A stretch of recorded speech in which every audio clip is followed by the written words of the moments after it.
Let's move on to the team that has two of the greatest players in the game right now, a team very near and dear to my heart that I covered for 10 years, the Los Angeles Angels of Anaheim.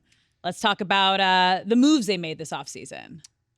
I have the Angels as having one of the best off seasons in Major League Baseball. It was great for exactly what they needed. Did they need stars? No. They just needed support around the stars. And they went out and added Tyler Anderson, who was great last year with the Dodgers. Added Hunter Renfroe, who I really like. Gio Urshela, Hunter Renfroe, outfielder. Gio Urshela, infielder. Brandon Drury, infielder. And I had to throw this one in. The second greatest two-way star in the game of baseball, Brett Phillips. I love me some Brett Phillips, and he is now out here in Anaheim for the Angels. Pumped about that. And notable losses, this is why I'm so high on the Angels. Notable losses? Really? Nobody. Yeah. Nobody that you really have to say, man, that's a tough loss for them. So all right, they're in a position to be good. Health is important. Let's dive deep. We'll talk more about that. So, yeah, let's start with the hitter to watch on the Angels. This is why I almost went down a health road, and I know who my hitter is. Okay. It's Anthony Rendon. Oof. And it's not, hitter to watch with the Angels. Come on, it's Mike Trout and Shohei. Like, we know those guys. Anthony Rendon, let's not forget, with the Nationals, he was one of the best players in baseball. Mm-hmm. He was one of the most underrated players that we've seen. He was so good.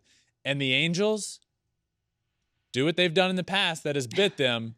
They pay a guy that is not on the front end of his career a ton of money to be there for the rest of his career.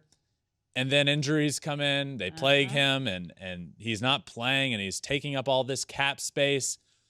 Look, it's fine to be paying Anthony Rendon if he's being Anthony Rendon. Yep. And last year, he only played in 47 games. He hit .229 with 5 homers, and one of those was left-handed.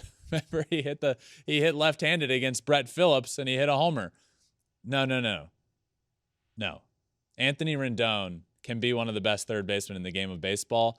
To this Angels lineup, he is so, so important. I can't stress enough how important Anthony Rendon is to this Angels lineup. All right, let's move to the mound. Who is your pitcher to watch for the Angels? Tyler Anderson. Keep in mind, I could have gone Shohei for any and everything in this division. Yeah. So, let's keep that in mind. Pitcher, Tyler Anderson, new acquisition, as I mentioned, from the Dodgers. He was awesome last year. Really, really good.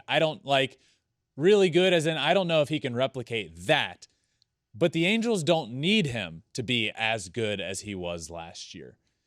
He was so good for the Dodgers. He just needs to be good depth and a top of the rotation guy for the Angels. That's all they need. Last year, if the Angels get this, you're in great shape. Last year, he was 15-5 with a 2.57 ERA. Oh, gosh, they need that bad. Unreal. Yeah. Is he going to be that guy? Sure, maybe. But that last year kind of, I don't want to say came out of nowhere, but that was definitely a career year. If they can get a low 3 ERA out of Tyler Anderson, that is exactly what they need. They've needed depth. They've needed pitching for as long as everybody has been saying, get Mike Trout back to the playoffs. It has now become, get Mike Trout and Shohei Ohtani to the playoffs. They've desperately needed pitching. Oh, yeah. And this is a great start. For the last 6 years. All right. Who is your breakout player to watch for the Angels? Their catcher. I believe they have the catcher of the future. Ooh. Logan Ohtani. I think he's going to be a stud for a long time to come. This surprised me.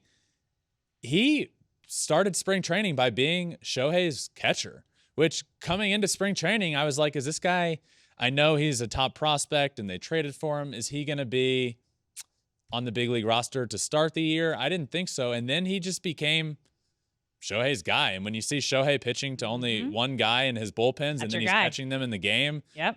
That's pretty eye-opening, my friends, and I do believe he breaks out this year and shows everybody why look, the Angels have needed that catcher position figured out for a while. Yeah. I think he's the guy. I love it. I hope so. Man, I hope so. Yeah, look, and we mentioned this off the top of the show, but just to clarify, we talked about how if the Angels don't have a good year, Shohei could be out the door. Yeah. This is the last year of his deal, and Shohei becomes a free agent at the end of the year. And Shohei has, rightfully so, said, my main thing is I just want to win. Yep. And would he want to win with the Angels? Sure, I'm sure that's probably option 1A. Yeah. But if they can't prove that they're going to win, he's going to have to make decisions. And this year, specifically, the first half of the year. Oh, yeah. Might be the most he could be a trade important piece in franchise history. It is. Seriously. I would hands down say that as well. Yeah. Like you gotta be a playoff contender if you want to keep Shohei Ohtani. Thanks for watching. If you love flipping bats, swinging 3-0, or just talking ball, join us. Call us at 213-537-9339 with your questions. We have a weekly guest, and we have a lot of fun, so hit that subscribe button.